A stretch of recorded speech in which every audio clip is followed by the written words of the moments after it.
Hey guys, मेरा नाम है सौरभ मिश्रा और आज इस वीडियो में हम लोग कोडसेप की एक प्रैक्टिस प्रॉब्लम को डिस्कस करने वाले हैं जिसका नाम है सेल ऑल द कार्स और इसका जो कोड है वो है CARSELL। डिफिकल्टी लेवल इसकी केक वॉक है और इसके लिए जो प्रीरिक्विजिट है वो है नन। तो सबसे पहले चलते हैं प्रॉब्लम स्टेटमेंट को विजिट करते हैं और उसके बाद क्वेश्चन को सॉल्व करते हैं। तो यार अभी सिंपल सा एक क्वेश्चन दिया गया है सेल ऑल द कार्स और क्वेश्चन स्टेटमेंट ये है कि सेफ के पास n कारें हैं यानी 1 से लेके n तक उसके पास कार है। He wishes to sell all the cars, all of them over n years by selling exactly one car per year। ठीक है, अब उसके पास n कार है, वो n सालों तक ये कार बेचना चाहता है यानी हर साल वो एक कार बेचेगा। For each valid I, the initial price of the ith car is PI। अब इनिशियल प्राइस सारी कारों का दिया गया है, but due to depreciation the price of each car decreases by 1 unit per year until it sold। अब दिक्कत क्या हो गई, उसने एन कारें अपने पास रखी थी, ठीक है, अब कुछ दिक्कतें हो गई और कारों का रेट घटने लगा। सपोज दैट ऐसी कंपनी की उसने कारें खरीदी थी जो मार्केट में बंद होने वाली है। तो अब क्या हुआ कि वो हर बार अपनी कार बेचना चाहेगा, बट उसके पास रिस्ट्रिक्शन ये है कि वो एक साल में सिर्फ एक ही कार बेच सकता है और हर साल उसकी जो कार है उसकी कीमत एक घटती रहेगी, तब तक घटती रहेगी, तब तक घटती रहेगी जब तक जीरो ना हो जाए। हो सकता है किसी टाइम पे उसकी कोई भी कार हो जिसकी रेट जो हो, प्राइस हो, जीरो पहुंच जाए, तो उस टाइम पे क्या होगा, वो कार नहीं बेचेगा या बेचेगा कोई मतलब ही नहीं। ठीक है, note that the price of a car can not drop below zero no matter how many years have pass. अब यार सिंपल सी बात है, आपके पास आपने कोई सामान खरीदा 10 रुपए में, अब उसका प्राइस गिर रहा है गिर रहा है गिर रहा है, तो क्या ऐसा टाइम थोड़ी ना आएगा कि आपको रुपए देने पड़ेंगे उस सामान देने के लिए? नहीं, मिनिमम प्राइस कितना जाएगा, जीरो जाएगा। अब जीरो से नीचे क्या ही आपका प्राइस हो सकता है?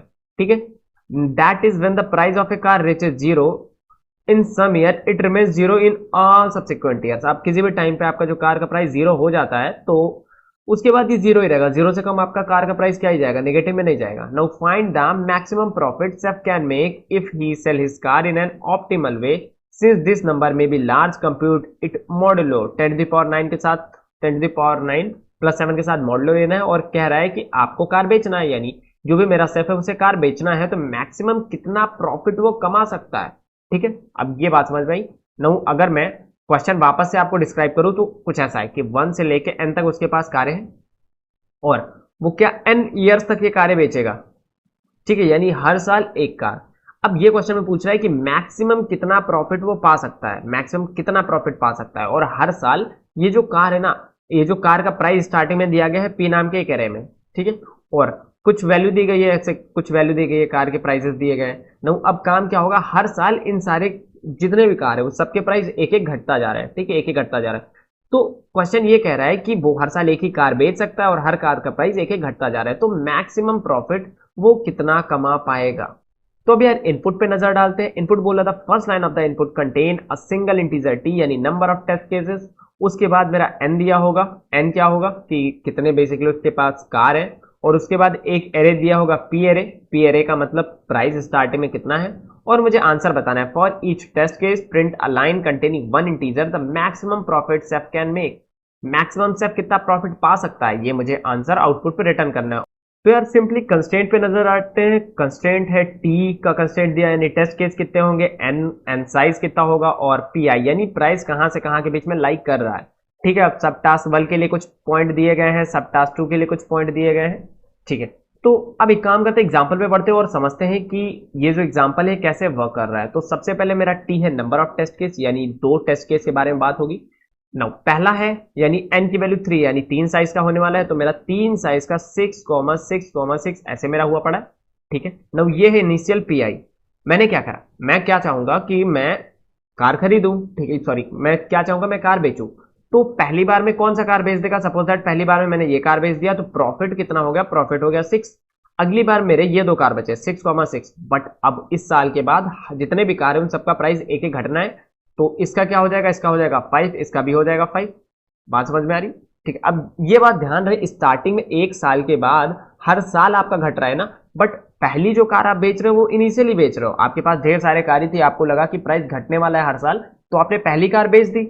ठीक है, तो पहली कार उतने में ही बिकेगी जितने में वो थी, उसके बाद सारे कार है उन सबका प्राइस घटता जाएगा। अब देखो उसके पास 2 कारें हैं, तो उसने वापस से एक कार बेच दी, सपोज दैट ये वाला 5 बेच दिया, तो 6 + 5 11, यहां तक हो गया। नाउ अब उसके पास कार केवल एक बची, और ध्यान रहे कार तो एक बची बट घटेगा भी तो, क्योंकि हर साल उसका जो भी जितनी भी कारें हैं बची हुई वो सब बिक भी रही हैं और उनका जो प्राइस है वो एक कम भी हो रहा है। तो यहाँ पे हो जाएगा 4। अब अगली बार क्या होगा, वो ये कार बेचेगा, तो 6 + 5 + 4 यानी मेरा आंसर हो जाएगा 15। ये बात समझ में आती है और आंसर मेरा यहाँ पे 15 गिवन भी है। नाउ अब बात करते हैं इस टेस्ट केस की। सो 0,0,1 ऐसा कुछ है। ओके, तो अगर ऐसा है तो पहली बार में वो क्या चाहेगा, पहली बार में चाहेगा वो किसी कार को बेच दे, तो पहली बार में वो ये कार को बेच देगा। ठीक है, तो पहली बार में उसने ये कार को बेच दिया तो ये कार चली गई, प्रॉफिट उसको हो गया 1 का। नाउ मेरे पास सिर्फ 2 कारें बची हैं। अब 2 कारें बची हैं तो अब ध्यान रहे 2 कारें बची हैं तो क्या दोनों का एक एक लेस होगा, तो ये हो जाएगा -1, ये हो जाएगा -1। बट प्रॉब्लम ये है कि जो भी आपका कार है उसका प्राइस नेगेटिव नहीं हो सकता, तो ये 0 ही रह जाएगा क्योंकि 0 से छोटा जा नहीं सकता। अब अगली बार आएगा वो इन दोनों में से एक कार उठा लेगा, सपोज दैट इसको कार उठा लिया तो प्रॉफिट हुआ 0 का, तो +0। तो अगली बार सिर्फ एक कार बचा 0 और वापस से एक प्राइस डिक्रीज हुआ, हो गया -1, बट माइनस हो नहीं सकता इसलिए 0 रह जाएगा और वापस से एक कार बची और एक कार को बेच देगा और प्रॉफिट होगा उससे 0, यानी टोटल प्रॉफिट है मेरा 1 का। तो यहां पे मेरा 1 गिवन है। तो ठीक है यार, ये तो था एग्जाम्पल, और इनपुट कैसे लेते हैं आउटपुट कैसे लेते हैं इसमें वो हम लोग को पता चला। अब यार मेन लॉजिक समझते हैं कि कैसे हम इस क्वेश्चन को सॉल्व कर सकते हैं। तो पहला तो मेरा पी आई का मतलब क्या है कि स्टार्टिंग में प्राइस क्या है, तो स्टार्टिंग में मैं सपोज दैट कुछ ऐसा मानता हूँ कि 5, 3, 2, 1, 9 एंड 7, कुछ ऐसा मेरा स्टार्टिंग में दिया गया 1 + 1 2 3 4 5 6, यानी n की वैल्यू है यहाँ पे 6। ये बात समझ में आती है? ठीक है, अगर ये बात समझ में आती है तो आप मुझे एक बेसिक से क्वेश्चन का आंसर दो कि आपके पास 10 कारें हैं, सपोज दैट आपके पास 10 कारें हैं और हर कार का कुछ अलग अलग प्राइस है। तो और मेन बात यह है कि आप उसे आपके पास एक टाइम है कि आप इस कारों को 50 साल या 100 साल में बेचोगे। ठीक है, बट अब आपको पता चला कि हर बार क्या हो रहा है, हर बार कार का जो प्राइस है वो एक घट जा रहा है। ठीक है, हर बार जो कार का प्राइस है घट जा रहा है। तो आप क्या चाहोगे, आप चाहोगे उन कारों को पहले बेच दो जो महंगी है। ये बात समझ में आती है? क्योंकि अगर सस्ती को पहले बेचोगे तो महंगे वाले का तो प्राइस घटता जाएगा। ये बात समझ में आ रही है? तो आपकी अप्रोच ये होनी चाहिए कि आप उन कारों को बेच दो जो सबसे महंगी है। ये बात आपको समझ में आई? ठीक है, अब अगर मैं चाहूं कि कौन सी कारें महंगी हैं कौन सी कारें सस्ती हैं ये मुझे जानना है, तो मैं कैसे जानूंगा? और ये एरे देखो, कहीं छोटा एलिमेंट है कहीं बड़ा एलिमेंट है ऐसे लिखा हुआ है, तो मैं रैंडमली नहीं देख सकता ना। तो एक काम करता हूं, मैं इसको सॉर्ट कर देता हूं, वो भी रिवर्स ऑर्डर में। देखना, अगर मैं सॉर्ट कर देता हूं रिवर्स ऑर्डर में तो ये हो जाएगा 9 7 5 3 2 1, यानी अब मेरे पास एक प्राइस एरे है जिसमें कार का प्राइस दिया गया और डिक्रीजिंग ऑर्डर में दिया गया, यानी 9 7 5 3 2 1। अब अगर मैं आपसे रैंडमली पूछूं कि ये बताओ कौन सी कार सबसे महंगी है, तो आप तुरंत देख के बता दोगे कि ये वाली कार सबसे महंगी आने वाली है। उसके बाद आप क्या चाहोगे, आप इस कार को बेचोगे, उसके बाद इस कार को, उसके बाद इस कार को, उसके बाद इस कार को, उसके बाद इस कार को। तो देखो यार, अभी देखो प्रॉब्लम लग रही थी कि मैं कहां से शुरू करूं, बट ना अब जैसे ही हमने रिवर्स ऑर्डर में इसको सॉर्ट करा, हमें तुरंत एक चीज, एक पैटर्न दिख रहा है कि मैं कार को बेचना किधर से शुरू करूंगा, लेफ्ट से लेकर राइट की तरफ से बेचूंगा। ठीक है, पहले लेफ्ट, फिर उसके बाद, फिर उसके बाद, फिर उसके बाद। ऐसा क्यों? क्योंकि मैं चाहूंगा कि वो कारों को मैं सबसे पहले बेच दूं जो सबसे महंगी हो। बात समझ में आई है? ठीक है, तो अगर ये बात समझ में आई, इसका मैं एक एग्जांपल भी आपको दे सकता हूं। लाइक अगर कार कुछ ऐसी होती है 1 1 1 1 1 1 1 एंड उसके बाद आप कार दे देते सपोज दैट 5। ओके, नो अब आपने मान लिया इस कार को उठा लिया, तो इस कार को जैसे ही आपने उठाया आपका प्रॉफिट हो गया 1।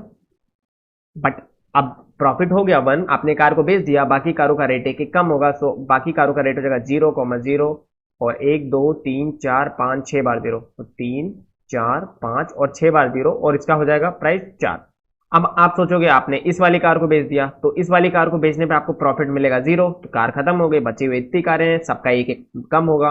बट इस 0 का कम हो नहीं सकता क्योंकि 0 से मिनिमम जा नहीं सकता, इसीलिए सबका तो माइनस होगा, सब पे कोई इफेक्ट नहीं पड़ेगा, पर इस पे इफेक्ट पड़ जाएगा। तो 0,0,0,0,0,3। ना अगली बार आप फिर आए, यहाँ पे आपने देखा कि इस कार को बेचते हैं बट आपको प्रॉफिट वापस से 0 मिला, तो +0, बट बाकी कारों का एक एक कम होगा प्राइस, बट 0 से नीचे जा नहीं सकता, तो 0,0,0,0,2 ऐसे वापस से इसके लिए होगा। और आखिर में अगर आप ऐसे ही करोगे ना तो आपका प्रॉफिट हो जाएगा 1।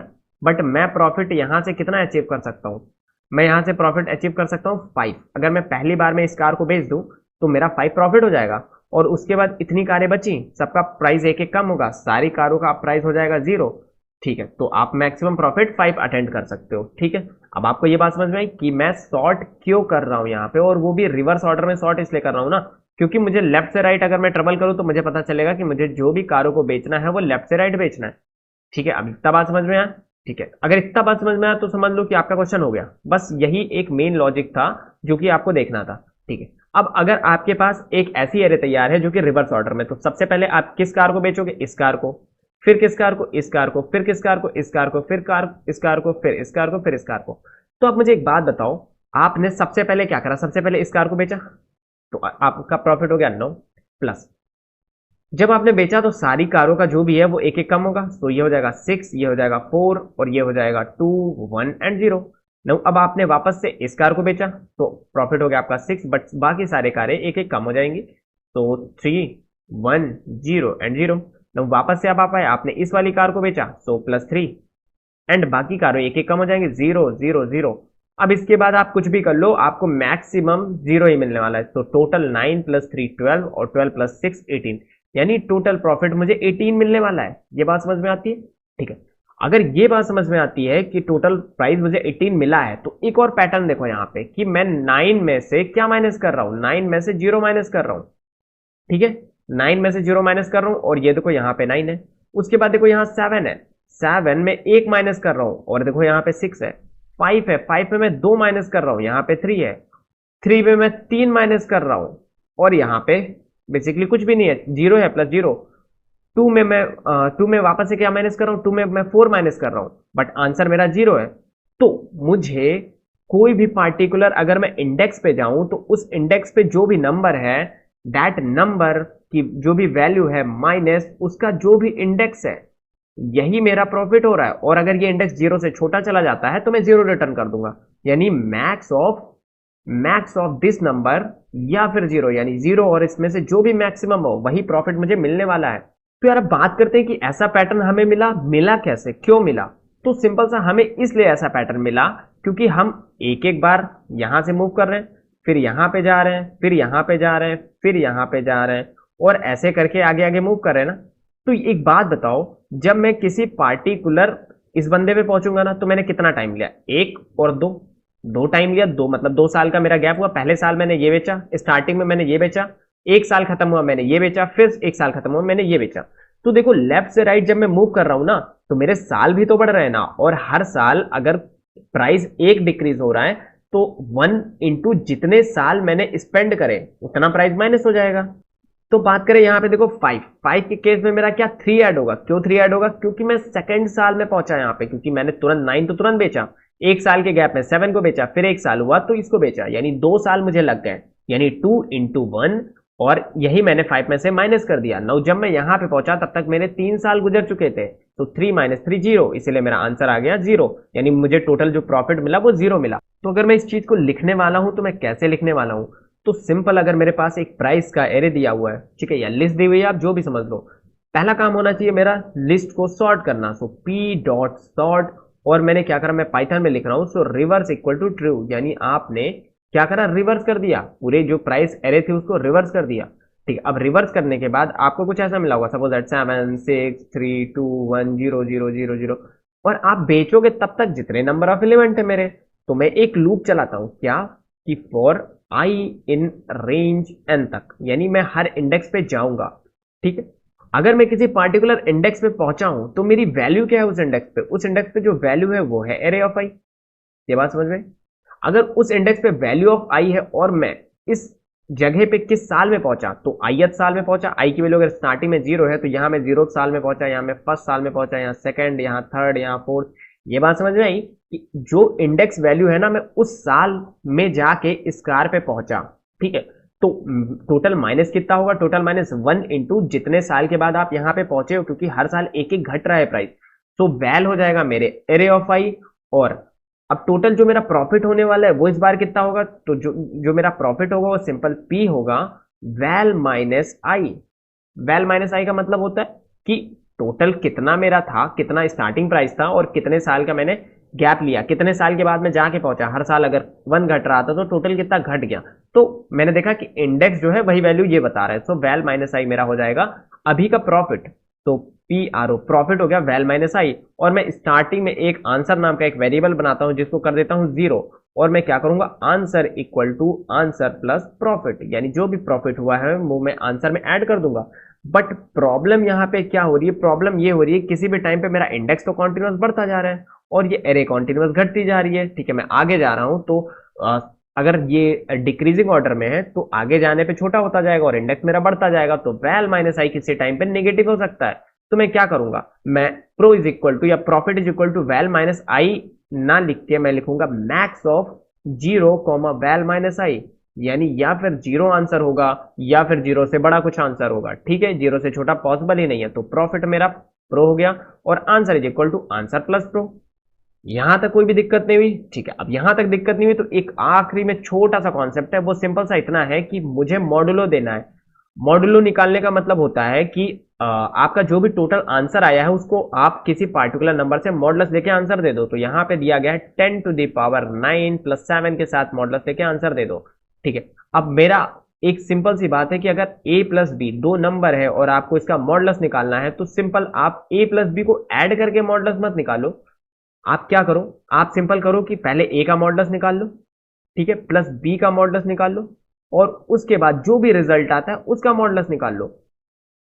तो यार अभी हम लोग पहुंच चुके हैं कोडिंग पार्ट पे और सबसे पहले हमें नंबर ऑफ टेस्ट केस लेना है। So t is equal to int input, पहला मेरा काम ये होगा, उसके बाद मैं इतनी बार लूप चलाऊंगा। So for underscore in range t, पहला काम मेरा होता है n की वैल्यू लेना। So n is equal to int input, मैंने वैल्यू ले लिया। अब मैं प्राइस एरे को इनपुट कराता हूं और मैं लिस्ट के अंदर रखूंगा मैप और उसके अंदर रखूंगा इंट इनपुट डॉट स्प्लिट।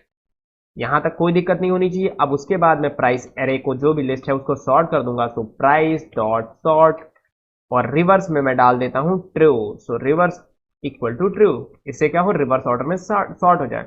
अब मेरा आंसर नाम का एक वेरिएबल बनाता हूं जिसमें 0 रख देता हूं स्टार्टिंग में और मैं हर इंडेक्स पे जाऊंगा। So for i in range n, मैंने देखा कि ये बताओ कि तुम्हारा जो भी कार है उसका इस समय प्राइस क्या है, और जो भी प्राइस होगा इस समय का वही मेरा प्रॉफिट होगा। तो मैं पहले चेक करूंगा कि प्राइस ऑफ आई में रखा क्या है, यानी जो मेरा वैल है वो प्राइस ऑफ आई में रखा है, यानी स्टार्टिंग में प्राइस क्या थी, अब प्राइस क्या है वो कैसे निकलेगा, यानी अब जो प्राइस है वही मेरा प्रॉफिट है। तो अब जो प्राइस है वो है वैल माइनस आई, बट ये वैल्यू मेरी निगेटिव हो जाएगी कभी कभार, बट निगेटिव कभी हो नहीं सकती, इसलिए मैं मैक्सिमम 0 कॉमा दैट वैल्यू लेता हूं। तो यार ये है मेरा प्रॉफिट। अब बेसिकली मेरा जो आंसर आने वाला है वो है आंसर प्लस प्रॉफिट, यानी हर बार जितना प्रॉफिट हो रहा है मैं आंसर में ऐड करता जाऊंगा। बट प्रॉब्लम ये है कि जो भी मेरा नंबर आ रहा है उसको मुझे मॉडुलस लेना है m के साथ, और m की वैल्यू है 10 टू द पावर 9 प्लस 7। सो ये है मेरी वैल्यू और इसके साथ मुझे मॉडुलस लेना है। तो प्रॉब्लम ये है कि मुझे अगर मॉडुलस लेता हूं तो मैं एक काम करता हूं, अगर a प्लस बी का मुझे मॉडुलस लेना है m के साथ तो होता है a modulus m plus b modulus m plus overall जो भी रिजल्ट है उसका मॉडुलस m। अब ये हम लोग कोई अलग क्लास लेंगे, उसमें बात कर लेंगे कि क्यों ऐसा करते हैं, बट हाँ फिलहाल के लिए आप जानिए कि कैसे करते हैं। तो answer modulus m plus pro modulus m और जो भी टोटल रिजल्ट आया है इसका मॉडुलस m के साथ आप कर सकते हो। ठीक है, और आप देख सकते हो ये जो मेरा आंसर है ना, यही मेरा आंसर है। अब इसमें आंसर में स्टार्टिंग में 0 था, अब इसी में वैल्यू जुड़ती जा रही है। अब एक काम करूंगा, मैं इसी आंसर को प्रिंट करा दूंगा। तो यार अभी हम लोग टेस्ट केस को रन कराने वाले हैं। सो जो मेरा सैंपल टेस्ट केस था ये था कुछ ऐसा, और इसका जो रिजल्ट आएगा वो यहाँ पे दिया हुआ है, यानी 15 और 1, और जो मेरा रिजल्ट आ रहा है वो आ रहा है 15 और 1। अब एक काम करता हूं, मैं इसको कर देता हूं सबमिट। तो आप देख सकते हो हमारा सोल्यूशन सबमिट हो चुका है। और अगर इसकी कॉम्प्लेक्सिटी की बात करें तो मैं पूरी प्राइस एरे को एक बार ट्रेवर्स कर रहा हूं, ठीक है, और हर बार मैं क्या कर रहा हूं, सॉर्ट कर रहा हूं। तो बेसिकली सॉर्ट करने की जो कॉम्प्लेक्सिटी हो जाती है वो हो जाती है n log n, और जो मैं इस एरे को ट्रेवर्स कर रहा हूं तो बिग ऑफ n, तो बेसिकली ओवरऑल मेरा n log n टाइम लग रहा है। ठीक है, और टी टेस्ट केस की बात करें तो t into n log n, तो ये मेरी टोटल ओवरऑल कॉम्प्लेक्सिटी है। तो यार ये थी हमारी आज की वीडियो। अगर वीडियो पसंद आई है तो वीडियो को लाइक करो और अपने दोस्तों में शेयर कर दो। और यार अगर आपके मन में कोई भी डाउट हो, कोई भी क्वेरी हो, या आपके दिल में कोई सजेशन हो तो यार कमेंट बॉक्स में उसे जरूर लिखो यार, क्योंकि हम लोग को पता नहीं चलता कि आप लोग के दिमाग में क्या चल रहा है। सो कमेंट करना बहुत जरूरी है। आपको अगर वीडियो पसंद भी आ रही है तो भी एटलीस्ट कमेंट करो, बताओ, हम लोग को पता चले कि हम लोग कुछ अच्छा कर रहे हैं। और अगर अभी तक आपने हमारे यूट्यूब चैनल को सब्सक्राइब नहीं किया तो जल्दी से जाके कर दो यार, क्योंकि वहां पे आपको बहुत अच्छा कंटेंट मिलने वाला है। लाइक मैं डेटा स्ट्रक्चर एंड एल्गोरिथम की बात करूं या कॉम्पिटिटिव प्रोग्रामिंग की बात करूं तो वहां पे सब कुछ है आपके लिए। और वो भी बहुत वेल मेंटेन्ड, मतलब बहुत अच्छे से बनाया गया है। सो आप लोग जाओ, विजिट करो, अच्छे से पढ़ो, कोडिंग करो, और मैं मिलूंगा आपको अगले वीडियो में नए कोड के साथ। तब तक के लिए कीप कोडिंग।